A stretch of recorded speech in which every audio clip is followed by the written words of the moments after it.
Hello दोस्तों, कैसे आप सब। आज हम लोग पढ़ेंगे पदार्थ के बारे में। हम लोग आज अच्छे से समझेंगे कि पदार्थ क्या होता है। ये टॉपिक जो है ये क्लास 9th का केमिस्ट्री का लेसन नंबर 1 का ये टॉपिक है। ठीक, तो चलिए हम लोग समझते हैं अच्छे से। देखिए क्या कहता है पदार्थ का डेफिनेशन। कहता है वह वस्तु जो स्थान छेदता हो, जिसमें द्रव्यमान हो, आयतन हो तथा जो अवरोध उत्पन्न करता हो, उसे पदार्थ कहते हैं। या तो सेकेंड डेफिनेशन बोल सकते हैं हम लोग कि वे सभी वस्तु जिसे अनुभव कर सकते हैं, देख सकते हैं एवं स्पर्श कर सकते हैं, पदार्थ कहलाता है। देखिए अपनी भाषा में इसको हम लोग समझते हैं। क्या कहता है कि जिसको हम लोग देख सकते हैं या जिसे हम लोग अनुभव कर सकते हैं या जिसको हम लोग स्पर्श कर सकते हैं। स्पर्श मतलब छू सकते हैं। जैसे अगर हम बात करें मार्कर का, इसको हम देख सकते हैं तो ये पदार्थ कहलाएगा। अगर इसको हम छू सकते हैं ये पदार्थ कहलाएगा। जैसे हम अनुभव कर सकते हैं, जैसे अगर है कि ये है यहाँ पे अंधेरा में रखा हुआ, ये हम छू लिया अनुभव करके नहीं ये मार्कर है, इसका मतलब क्या अनुभव कर लिया हम कि मार्कर है ये, इसका मतलब अनुभव कर लिए इसको हम, तो ये क्या कहलाएगा पदार्थ कहलाएगा। मतलब कि जिसको हम लोग देख सकते हैं, छू सकते हैं या तो अनुभव कर सकते हैं। जैसे अगर बात करें ईंट का, या ईंट है ये, तो ईंट को हम देख सकते हैं तो ये क्या कहलाएगा पदार्थ कहलाएगा। आप क्या करते हैं, किताब को देख सकते हैं तो किताब पदार्थ कहलाएगा। मार्कर को देख सकते हैं पदार्थ कहलाएगा। आप आदमी को देख सकते हैं पदार्थ कहलाएगा। मतलब जिसको आप देख सकते हैं वो क्या कहलाएगा पदार्थ कहलाएगा। या जिसको आप छू सकते हैं या अनुभव कर सकते हैं। जैसे अगर बात करें हवा का, बात करें तो हवा पदार्थ है कि नहीं, जिसको क्योंकि हम हवा को देख नहीं सकते लेकिन वो भी पदार्थ है, क्योंकि भले हम देख नहीं सकते,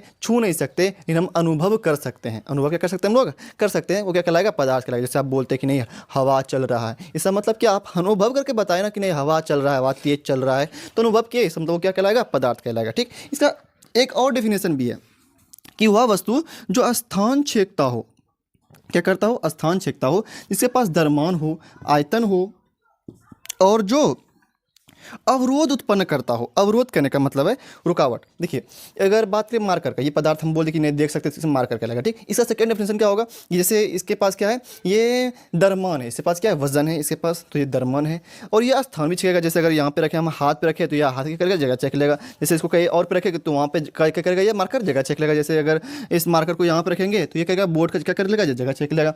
और ये क्या करता है, रुकावट उत्पन्न भी करता है। जैसे अगर आप हमको ढेला के मारिएगा, अगर हम ये ऐसे कर दें तो ये क्या करेगा, उस ढेला को क्या करेगा, ये मार्कर रोक लेगा। जैसे अगर बात करें बॉल जो आता है और देखिए खिलाड़ी मारता है उस बैट से, बैट क्या क्या उसको रोक दिया, बॉल को क्या कर दिया, बैट को क्या कर दिया, रोक दिया। मतलब क्या ये पदार्थ है तो ये अवरोध भी उत्पन्न करता है, रोकेगा भी। मतलब आप ढेला के मारिएगा, अगर यहाँ पे हम ऐसे कर दें ये क्या करेगा, आपके ढेले को क्या करेगा, ये रोक लेगा। मतलब ये रुकावट उत्पन्न भी करता है। अवरोध करने का मतलब है रुकावट उत्पन्न करना। जैसे कोई आपको ढेला मारे, आप कॉपी लेके खड़ा हो गए ऐसे यहाँ पे आगे में लगा दिए, तो वो कॉपी क्या करेगा, ये पदार्थ क्या करेगा, आपका ढेला को रोक देगा। मतलब कॉपी क्या किया, आपका अवरोध उत्पन्न किया, मतलब रुकावट उत्पन्न किया, इसी का कहते हैं हम लोग ये पदार्थ है। तो पदार्थ में क्या क्या बोलेंगे हम लोग, जिसको हम देख सकते हैं, छू सकते हैं या अनुभव कर सकते हैं, या तो जिसके पास द्रव्यमान हो, आयतन हो, ये सब क्या होना चाहिए। अगर वो होगा तो क्या कहलाएगा, पदार्थ कहलाएगा। जैसे मार्कर के पास द्रव्यमान है या स्थान छेदता है, इस ये रुकावट उत्पन्न भी करता है, ये क्या कहलाएगा, पदार्थ कहलाएगा।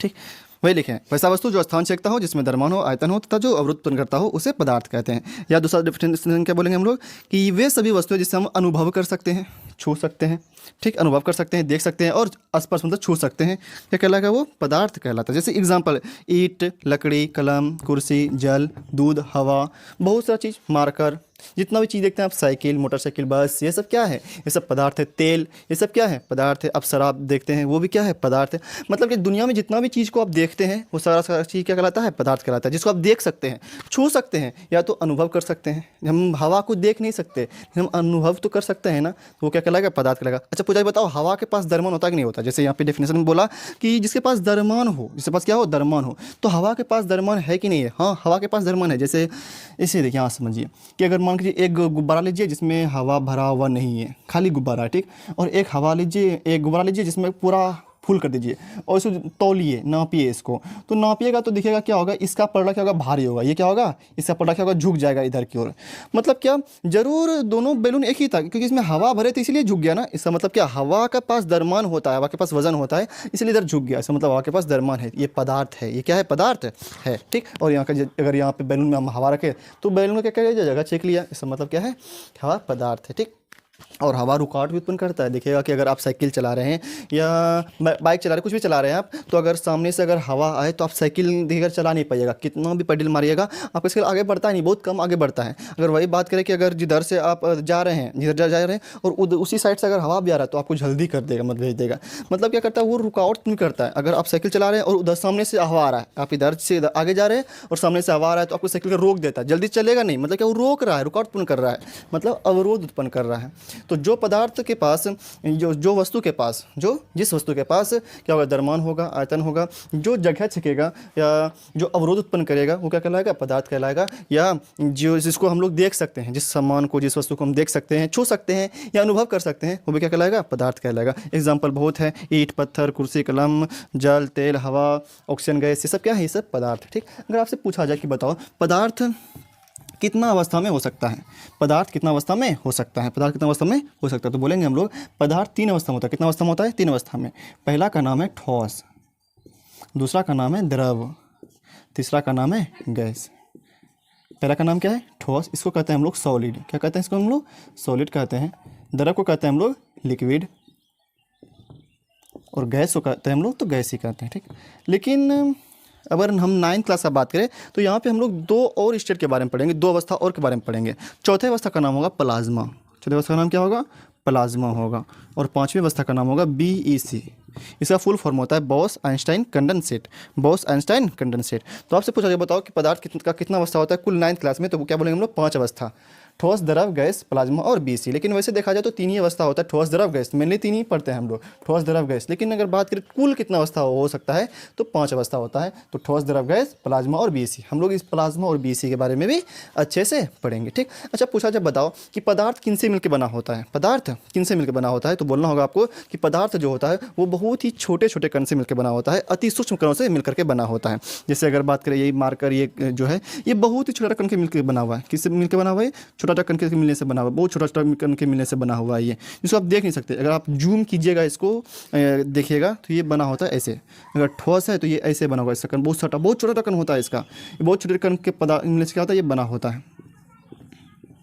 जैसे आप पढ़ते हैं कि हमारा जो शरीर है वो कोशिका से मिलकर बना होता है, किससे मिलकर बना होता है, कोशिका से मिलकर बना होता है। कोशिका क्या होता है, बहुत ही छोटा होता है। उसी तरह अगर कोई पदार्थ है तो बहुत ही सूक्ष्म कण से मिलकर बना होता है, मतलब अति सूक्ष्म कणों के मिलने से बना होता है। ठीक, यही छोटा कण है, ये तो अब बड़ा करके आपको दिखा दिया, लेकिन ये वास्तव में क्या होता है, बहुत ही छोटा कण होता है। ठीक, और देखिए कणों के बीच में क्या होता है, खाली स्थान भी होता है। जैसे यहाँ पे खाली स्थान, यहाँ पे दिख रहा होगा आपको गैप है, ये वाला गैप जो दिख रहा होगा, फिर यहाँ पे भी गैप है। तो आपको बोलना होगा कि पदार्थ के कणों के बीच में क्या होता है, खाली स्थान भी होता है। क्या होता है, पदार्थ के कणों के बीच में खाली स्थान भी होता है, रिक्त स्थान भी पाया जाता है। ठीक, और हाँ, ये कण जो होते हैं ये गति भी करते हैं। क्या करते हैं, गति भी करते हैं। जैसे अगर आप क्या करते हैं, अगरबत्ती यहाँ पे जलाए, ठीक, अगरबत्ती जला दिए, तो यहाँ से अगर उस कोना में भी अगर आप खड़े रहते हैं तो यहाँ से अगरबत्ती का सेंट आपके पास चले जाएगा। मतलब क्या, जो अगरबत्ती का कण था वो क्या गति करने लगा, वो क्या करने लगा, गति करने लगा, और वो क्या हो गया, आपके पास पहुंच गया जलता अगरबत्ती।